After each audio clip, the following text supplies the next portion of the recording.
Diría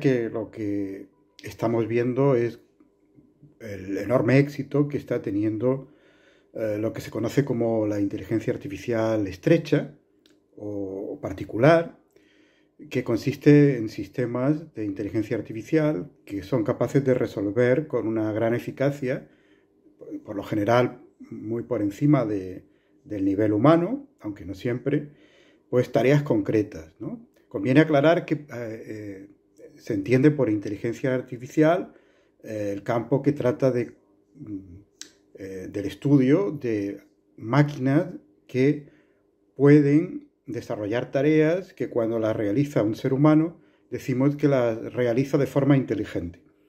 Por ejemplo, jugar al ajedrez o asesorar sobre una inversión bursátil o hacer un diagnóstico de una infección, ¿no? Esta es la situación en la que estamos. Hay una enorme extensión del uso de este tipo de sistemas y esa extensión va a continuar. Están generándose ya pues enormes beneficios en la biomedicina, en la traducción, en las búsquedas en Internet, en la publicidad personalizada, en la ciberseguridad, en el control de spam, por ejemplo, y desgraciadamente también en el uso que se está haciendo de ella en armas autónomas que deberían prohibirse. Esta extensión va a continuar, veremos esto del Internet de las cosas, lo estamos empezando a ver ya, y quizás en un futuro próximo veamos también la extensión de la robótica asistencial, de los vehículos autónomos o del uso de la inteligencia artificial en la planificación social. Se discute también, sobre todo a raíz de la puesta a disposición del público del chat GPT-3, si tendremos alguna vez, si estamos ya cerca y tendremos alguna vez una inteligencia artificial general, es decir, una inteligencia artificial con capacidades similares, si no incluso superiores a la del ser humano. Bueno, esto es algo que no se sabe, los especialistas discrepan sobre el asunto. Yo tiendo más bien al pesimismo, es decir, yo creo que estamos lejos de eso, como sostienen algunos expertos, y muy posiblemente pues en las próximas décadas no veamos algo así. Sobre un futuro más lejano ya nadie puede decir nada, claro.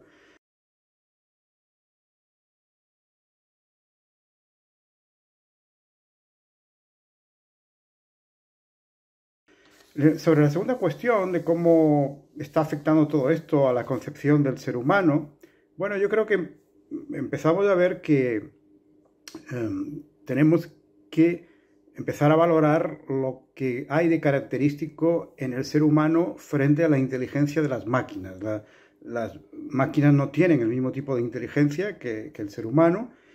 En el ser humano, por ejemplo, el uso de su inteligencia está muy ligado a su vida emocional. Esto es algo que se viene estudiando por parte de los neurocientíficos desde hace tiempo y hoy día sabemos que no hay una ruptura, una dicotomía entre razón y emoción, sino que por el contrario, en los seres humanos eso forma una síntesis sin la cual pues, no puede funcionar nuestra mente. Y esto nos distinguiría de las máquinas, obviamente. En segundo lugar, también estamos viendo la importancia que tiene el cuerpo, el hecho de tener un cuerpo biológico que nos sitúa en un mundo con el cual interactuamos a través de estos mecanismos biológicos. Esta base corporal pues tiene una importancia también fundamental a la hora de valorar cómo se produce nuestra conciencia.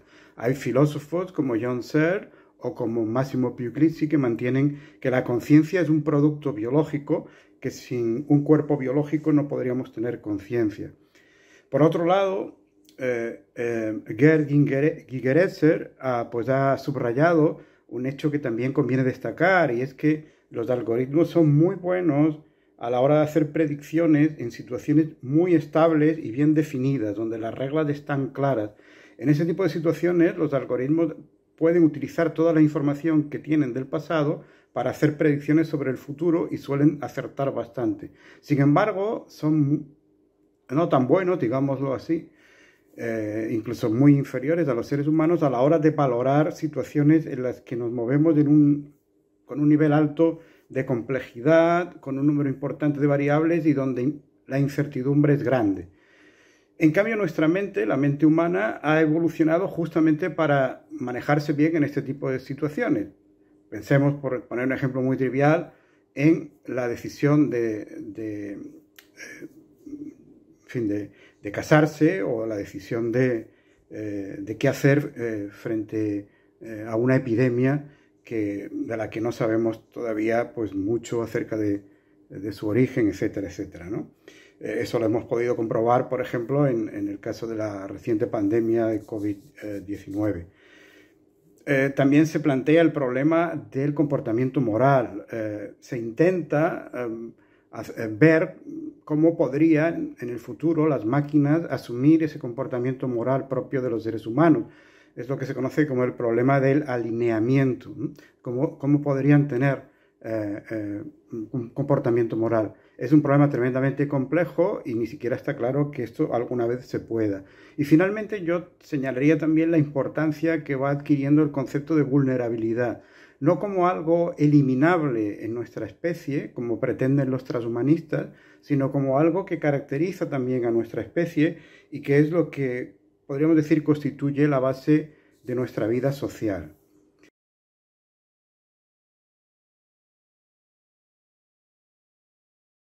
Finalmente, la tercera cuestión que se me plantea es la de la relación que puede tener todo esto con la democracia. Bueno, sobre esto se está discutiendo bastante. Hay quien ha hablado de que hay una situación paradójica aquí, porque por un lado parece que las nuevas tecnologías digitales, Internet y las tecnologías de la información y la comunicación pueden ser muy buenas para el mejoramiento de la democracia, por ejemplo, para conectar mejor a los políticos y los ciudadanos, para permitir incluso algún tipo de democracia directa en la que los ciudadanos puedan tomar decisiones mediante votación electrónica. Se ha dicho también que la información está fluyendo de una forma que los gobiernos no pueden censurar y vimos sus efectos positivos, por ejemplo, en las primaveras árabes o en el movimiento 15M. Pero por otro lado también se están comprobando que hay peligros y amenazas que están ya ahí.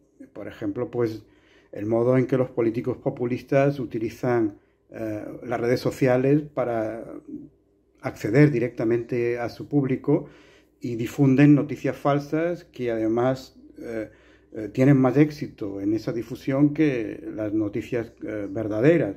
Esto está fomentando una gran polarización en la población y está haciendo pues que se radicalicen algunas posturas, se crean lo que se llaman cámaras de eco, es decir, personas que forman grupos de las redes sociales y ya solo intercambian información entre ellas. Esto deteriora el debate público y para algunos se está convirtiendo en una amenaza a la hora de elaborar una opinión pública realmente bien informada. Esos son los retos que tendremos por delante. Habrá que ver cómo mejoramos los aspectos que potencien la democracia y cómo evitamos los peligros.